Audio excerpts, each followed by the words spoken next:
스위스에서 만든 단편 영화 중에 Human Resources of 유가고라는 영화가 있어요. 유가고는 회사 이름이고, 그래서 이 유가고라는 회사가 인간 직원은 한 명이고 나머지 직원들은 다 휴머노이드인 회사예요.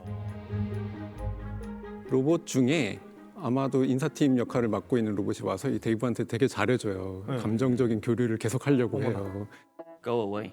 Oh, I see. You can't wait to create.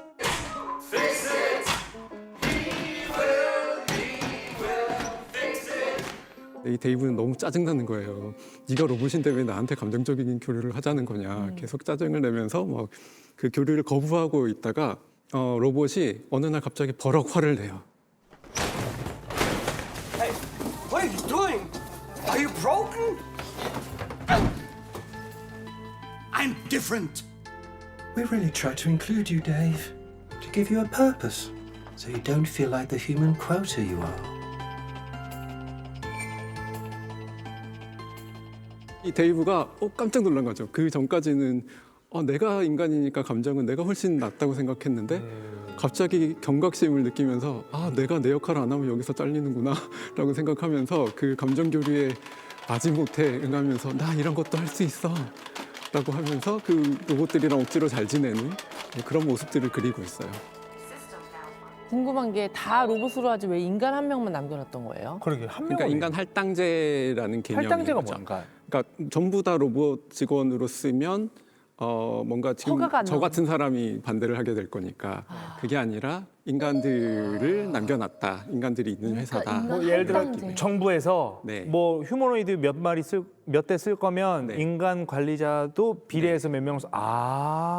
야 이걸 줘야 되나 기뻐야 되나 이 배려에 감사해야 되나요? 할당을 해주심에 어떻게 그 인간 할당제가 이게 가당키 난 얘기입니까? 결국은 불안감이에요. 근데 불안감의 원인이 두 가지예요. 하나는 로봇한테 다 맡겨놓고 괜찮을까에 대한 불안. 그다음에 또 다른 불안은 뭐냐면 그러다가 인간이 완전히 사라지지 않을까에 대한 불안. 이 두 가지 불안감 때문에 인간 할당제라는 걸 사용해야 하지 않을까 싶은 거예요. 근데 그러면 제가 할당된 인간이라고 한번 생각을 해봤어요. 그렇죠. 자괴감이 들 것 같은 거예요. 나 여기서 뭐 하고 있지? 그러니까. 그러니까 그 사람한테도 되게 힘든 일이지 않을까. 이게 과연 바람직한 제도인가 싶습니다. 근데 그거를 할당제라고 하니까 굉장히 거부감이 드는데 그런데 있을 수밖에 없는 상황이 벌어질 거라고 저는 생각을 해요. 그리고 그 할당제라고 불리우는 그거에 만족하는 사람도 분명히 있을 거라고 생각을 합니다. 그리고 더 중요한 거는 과연 인간들이 할 일이 그렇게 없을 것이냐. 아닐 것 같아요. 아니 없을 것 같아요. 저는 반대입니다. 그런 제도는 있어야 된다고 있어야 생각도 합니다. 되는 건가요? 예. 이미 로봇이 할 수 있는 일이 된 상황에서 단지 인간에게 직업을 주기 위해서 그 로봇들이 일하는 장소에 인간을 밀어 넣는 거는 그 자체가 폭력적인 일이 아닐까. 그러니까 아까 저희 땡슬라 그 기계 그 공장을 봤잖아요. 기계들은 정말 일사분란하게 이루고 있는데 옆에 단 한 사람이 앉아가지고 똑같은 작업을 그게 손으로 하고 있다면은 그건 정말 그 우리가 보통 인간의 일의 가치가 무엇인가 생각할 때 별로 큰 가치가 있는 일은 아닌데 생존을 위해서 하는 거잖아요. 그러니까 기계가 정말 우리의 일을 많이 도와줄 수 있는 상황이 돼서 거의 뭐 대체할 수 있을 만큼 되면은 그 일은 미련 없이 기계한테 다 주고 우리가 인류가 그래왔듯이 지금 우리가 가진 직업 가운데 누구도 200년 전에 직업 가진 사람 없어요. 200년 전에 우리나라의 95%가 농민이었는데 농민이 한 명도 없잖아요. 그러니까 새로운 직업이 만들어져요, 당연히. 그러니까 그걸 인간이 해야 되는데 유일한 걱정은 아까 말씀하신 딜레이. 당장 직업을 잃고 새로운 직업에 적응할 때까지 그걸 이제 그 이런 할당제보다는 저는 오히려 복지라든가 뭐 보편소득이나 이런 다른 방식으로 인간의 존엄을 유지시켜주는 방식으로 이걸 해야지 할당제는 답이 아닐 것 같은데. 너무 단순하게 상황을 보고 있는 거 아닌가라는 그렇죠. 생각이 듭니다. 이건 아마 SF적 상상력이라 뭔가 다른 말을 하고 싶어서 한 것 같지. SF에서 예, 그런 예. 방식으로 문제를 제기하는 그렇죠. 거니까. 그런 것 같지. 좋은 방법은 아닌 것 같다고 생각해요. 근데 아까 일자리 얘기할 때 한참 제가 좀 잠깐 이렇게 들었던 생각이 그것도 인구가 많고 그럴 때 사람이 또 할 수 있는 일을 찾을 수 있겠지만 우리나라처럼 이렇게 인구가 계속 심각하게 감소하는 나라에서는 그냥 정말 로봇한테 일자리만 뺏기고 사람이 할 수 있는 일이 이렇게 많지 않을 것 같다는 생각이 들거든요. 그 인구 감소 때문에 로봇을 개발하는 동력을 얻고 있는 거예요. 지금 이렇게 급격하게 생산 가능성 인구가 뚝뚝뚝뚝 떨어질 텐데 고령화가 이렇게 빠르게 진행될 텐데 그러면은 누가 이래? 인 상황이거든요. 그래서 로봇 분야 중에 어디가 그러면은 가장 우리에게 쓸모가 있고 우리 삶에 이득이 되느냐라고 보면 저는 구인 광고를 봐라라고 얘기를 해요. 구인 광고를 봤을 때 아무리 공고를 내도 사람이 안 오는 곳 거기에 로봇이 들어가야 된다. 이렇게 보고 있거든요. 그 중에 하나가 농어촌이에요. 네네네. 그래서 로봇을 가지고 농어촌에 가서 일을 시켜야 돼요. 그래서 여러 가지 로봇들이 개발돼 갖고 이제 투입이 되고 있습니다. 그런데 활발하지가 않아요. 저 근데 농어촌에서 진짜 필요한 게 뭐냐면요. 지금 7, 8월에 너무 뜨거워요. 그래서 다 녹아요. 이 농작물이 농작물들이 다 녹아요. 못 자라요. 그래서 그 여파가 9월, 10월에 대란으로 오는 거예요. 배추 대란으로. 그래서 그 뜨거운 햇빛을 좀 가려줄 정말 투명 천막 같은 커다란 천막, AI 천막? AI 천막 아니면 뭐 로봇 천막 아니면 뭐 무슨 천막이야? 아이스 천막이야? 그냥 천막 같은데요? 그냥 천막은 그냥 천막을 치시면 될 것 같은데. 사장님 천막. 예. 예전에 세탁소의 이름이 컴퓨터 세탁이었거든요. 세탁이랑 맞아요. 컴퓨터랑 아무 상관없는데 그냥 컴퓨터 세탁이라 그래요. 이것처럼 그냥 요새 AI 천막, 그냥 AI만 붙이면 더 좋은 건 줄 알고 약간 그런 게 있거든요. AI 천막 하나만 AI 개발해 천막 주세요. 한번, AI 천막 한번 치시면. 만약에 그 큰 그 배추밭에 천막을 이제 다 친다고 해요. 너무나 많은 천막을 쳐야 되니까 엄두가 안 난다라는 네. 거잖아요. 네. 그러면 이건 어때요? 누군가 치는 게 아니라 천막을 그 넓은 배추밭에 이렇게 기둥을 세워서 묶어야 되잖아요. 그게 안 하라 둥둥 떠 있는 천막이야. 그 에너지가 많이 들긴 하죠, 근데. 나르는 양탄자처럼. 배추를 팔아서는 그 비용이 안 나올 거예요 아마. 그래서 못 하는 걸 거예요. 그러니까 일손 부족한 곳에 로봇이 가면 너무 좋겠고 예를 들어 뭐 배가 침몰했다거나 공장에 화재가 났다거나 그런데 이제 로봇이 싹 다 대체가 될 수 있으면 저는 베스트 이제 시나리오라고 생각을 하는데 이제 거기서 한 발자국 더 나아가서 인간으로 태어나면 로봇이 다 일을 해주기 때문에 태어남과 동시에 아무 일도 안 하고 그냥 놀고 먹기만 하다가 죽음까지 갈 수 있는 그런 시대가 오게 된다면 행복이 뭔지는 알까? 약간 그 생각도 들기는 해요. 지루할 것 같아 삶이. 그러니까. 근데 그것 좀 생각을 해봐야 돼요. 그 아리스토텔레스가 정치학에서 그 이야기를 한 게 그러면 로봇과 비슷한 노동력이 나와서 노동을 하면 사람은 노동을 안 해도 되지 않을까. 근데 그 시대에는 그렇게 상상을 해도 되죠. 왜냐하면 아리스토텔레스는 시민이었을 거고 그건 귀족이라는 뜻이고 노예 노동으로 누군가가 노동을 한 게 아리스토텔레스한테 가게 돼 있어요. 근데 자본주의 사회에서는 그렇게 가지 않아요. 그러니까 로봇이 노동을 한 게 저한테 안 올 거거든요. 제가 노동을 하지 않으면 저한테 임금이 오지 않고 제가 사지 않으면 저한테 오지 않는 시스템이어서 지금의 분배 시스템은 사실 그 시절의 분배 시스템으로 이해할 수는 없어요. 오히려 그게 가능하게 되려면 사회주의 시스템 도입해야 돼요. 저는 그걸 생각하지 않고 로봇을 통한 공급이 너무 많이 커지는 상태를 생각하면 그것도 오히려 재앙의 냄새가 난다, 경제적으로는. 인류 역사를 보면 언제나 그 일을 하지 않는 사람들이 있었고 노동하는 계급이 있었고요. 그다음에 근대가 오기 전까지는 노동하는 계급이 말이 노동하는 계급이지 그냥 노예거나 농노였어요. 그러니까 사실상 인간이라고 보기 힘든 상태에서 죽도록 평생 일만 하다가 갔고 그때 노동하지 않는 사람들은 우리가 귀족이라고 했죠. 귀족과 왕들 그들이 어떻게 살았는지를 잘 알고 있잖아요. 그들은 이렇게 우리가 일을 해야 되나? 내가 일을 하지 않는데 행복할까? 전혀 그런 고민을 하지 않았거든요.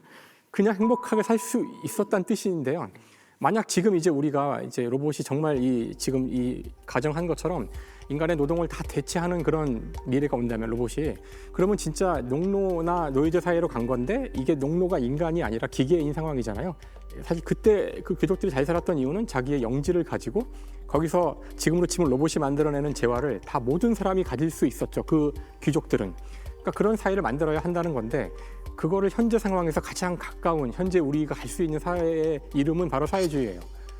근데 모두가 사회주의라는 말을 듣는 순간 이제 버튼이 눌리잖아요. 맞아요. 공산주의, 사회주의 국가와 대치하고 있는 우리한테는 그게 아니면은 자본주의 사회로 간다면은 소수가 이걸 다 갖고 나머지 인간은 로봇이랑 경쟁하면서 사는 거죠. 인공지능이랑 로봇이 등장하면서 생산성이 폭발적으로 증대해요. 그러면 기업의 잉여 수익이 이전과는 비교도 안 될 정도로 늘어난다는 겁니다. 그러면 그 중에 일부를 사회를 위해서 복지를 위해서 쓰라는 거죠. 근데 잠깐만요. 저 여기서 제가 궁금한 게 기업의 잉여 수익이 늘어난다고 했잖아요. 네. 근데 그것도 기업도 누군가가 사줘야 늘어나는 거예요. 네네네. 근데 지금 내수가 이렇게 출산율이 낮고 인구 분포가 낮아지고 기계들이 다 찾아오고 기계들이 사지는 않잖아요. 그렇죠. 그러니까 기업이 그런 이윤이 높아질 거라는 것도 사실은 이걸 우리가 장담할 수 있는 부분은 아닌 것 같아요. 굉장히 중요한 내수 시장만 네, 네. 봤을 때는. 맞아요. 예. 맞아요. 그렇죠. 그러니까 자본주의를 깨지 않고 하는 방법은 세금을 왕창 걷어서 그런 잉여를 많이 만들어낸 로봇 기업들에게 왕창 로봇세를 걷어서 사람들에게 보편 복지, 그러니까 사람들한테 일하지 않는 사람한테도 돈을 주는 네. 이렇게 하지 않으면 자본주의가 무너질 거라는 거예요. 그래서 그리고 자본주의를 로봇에게 살리려면 일자리를 뺏긴 사람들을 위해서 그 돈이 씌워져야 되는 거야. 그렇죠. 예. 그렇게 해야 한다는 새로운 거죠. 형태의 뭐 약간 자본주의. 그게 많이 안 바뀌고 지금 가는 방법 중에 그렇죠. 하나고요. 근데 지금 이제 우리가 왜 일을 해야 되느냐라는 이야기로 간다면 그거는 사람들이 일을 하면서 느끼는 즐거움도 있겠지만 제가 보기에는 효능감이랑 성장감이 되게 중요하다고 봐요. 내가 무언가 일을 하는데 거기에서 내가 쓰임새가 없다는 생각이 들면 그거 안 하고 싶고요. 내가 거기서 성장한다는 느낌이 들지 않으면 그거 안 하고 싶거든요. 로봇이 전면적으로 도입이 되면서 우리가 무언가를 하게 될 겁니다. 무언가를 하게 될 텐데 거기에서 그런 효능감이나 성장감을 느낄 수 있는지가 굉장히 중요하다고 봐요. 재미 이외에. 그런 걸 느낄 수 있다면 사람들이 뭐 여전히 잘 살 거고요. 그렇지 않으면 굉장히 지루하고 아주 권태로운 삶이 반복될 겁니다. 자, 새로운 도구나 기술은 계속 나오고 있는데 로봇도 뭐 계속 발전하고 있고요. 근데 사람은 계속 바쁘잖아요. 그건 또 왜 그런 걸까요? 인간의 특징 때문에 그런 것 같아요. 인간의 특징 중에 하나가 미래지향적 사고를 한다는 겁니다. 네. 우리는 계속 미래에 어떻게 될까, 미래에 어떻게 될까를 고민하면서 준비하거든요. 그러니까 사실은 지금 별로 안 해도 되는 건데 계속 무언가 정보를 넣고 과부하가 걸리는 줄 알면서도 그걸 해요. 그러니까 점점 바빠지고 준비할 건 더 많아지고 세상은 복잡해지면 와, 내가 이거 다 알아야 되는데 어떻게 하지? 이런 생각을 자꾸 하게 되거든요. 너무 정보가 많은 게 문제인 거예요. 맞아요. 너무 정보가 많으니까 미래에 대한 생각을 너무 많이 해야 네. 되고 그걸 다 준비하자 보니 시간이 부족한 거죠. 언제나. 약간 걱정을 사서 하고 있는 느낌. 맞아요. 아는 게 없으면 사실 걱정도 안 하게 되고 바쁘지도 않은데 해야 할 일은 많지 않거든요. 의외로. 한국 사람들 더 심해요. 한국 사람들은 그 호프스테드라고 그 세계 각국의 사람들의 특징이나 성향 같은 걸 조사하거든요. 네덜란드 심리학자가 만든 건데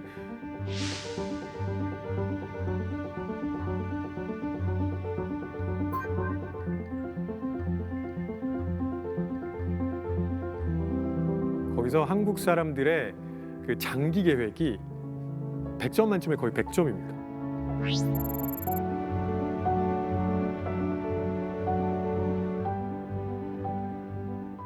그러니까 우리는 너무 긴 미래를 고민하는 거예요. 애가 태어나면 대학 보낼 맞아요. 걱정부터 하잖아요. 그러니까 태어나자마자 얘를 대학까지가 어떻게 아니고 하면 애가 애를 낳을 때까지 고민을 합니다. 그렇죠. 집을 이 정도. 어떻게 해야 되는지를 벌써 초등학교 때부터 고민하잖아 우리가. 예전에 누가 블로그인가 그걸 해놨는데 10대에 겪어야 될 것, 20대에 준비해야 될 것, 30대에 경험해야 될 바빠요. 100살까지 결국은 다 준비를 하고 살아야 되더라고요. 특히 우리나라 사람들이 그쪽으로 더 예민한 것 같아요. 그러니까요. 내일 고민은 좀 내일 했으면 좋겠는데. 아마 경쟁을 심하게 해서 그럴 수 있어요. 맞아, 학생 시절에 경쟁이 워낙 심해요. 경쟁을 하다 보니 경쟁에 이기려면 한 발짝 더 생각해야 되거든요. 남들보다 1년 먼저 시작해야 되고 여기에 익숙하다 보니 지금 다들 뭐 50년 뒤 걱정도 하고 그러잖아요. 근데 사실 아무도 몰라. 10년 뒤에 세상이 어떻게 바뀔지 아직 모르죠. 자, 오늘 그 나눈 얘기들을 정리를 할 겸 처음에 확인했던 가설 다시 한번 확인해 보겠습니다. 자, 블루 화이트 칼라, 실리콘 칼라로 대체된다. 자, 한재원 교수님 이 가설 어떻게 증명하시겠어요? 이미 증명되고 있다. 이미 벌어지고 있는 일이다. 미래의 일이라기보다는 현재의 일이고 진행형이다. 앞으로 더 많이 진행될 테니 증명이 필요 없이 지금 우리가 보고 있다로 정리하겠습니다. 네. 뭐 이건 이미 참이라고 생각해요. 근데 한 줄을 더 써야 되는데 그 한 줄이 제발 그렇게 하여 모든 인간이 행복해졌다. 얼마나? 이런 한 줄이 더 추가되기를 간절히 바라면서 참이라고 생각합니다. 저는 대체된다기보다는 조금 긍정적으로 보면은 그 없던 부분을 채워줄 수 있지 않을까 생각이 있거든요. 그래서 저는 블루 화이트 칼라의 실리콘 칼라가 추가된다. 이렇게 좀 볼 수 있는 측면도 있지 않을까. 그래서 정말 아직 우리가 몰랐던 그런 영역들에 실리콘 칼라들이 많이 들어와서 조금 더 인류가 편안해졌으면 좋겠다.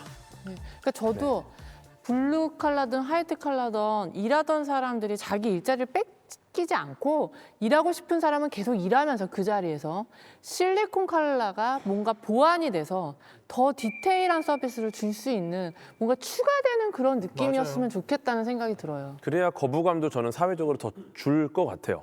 대체가 아니라 그냥 너를 도와주는 서포트다. 보완된다. 그래서 약간 추가된다, 보완된다. 아 대체가 되고 조금 더 안전하고 행복한 칼라가 그냥 생겼으면 좋겠어요. 인간을 위한. 오렌지 칼라죠, 역시. 오렌지 칼라. 오늘 함께해 주신 한재훈 교수님 그리고 네 분 선생님께 모두 감사드리겠습니다. 자, 지식 도파민 샤워 놀라운 증명 다음 주에 다시 인사드리겠습니다. 고맙습니다.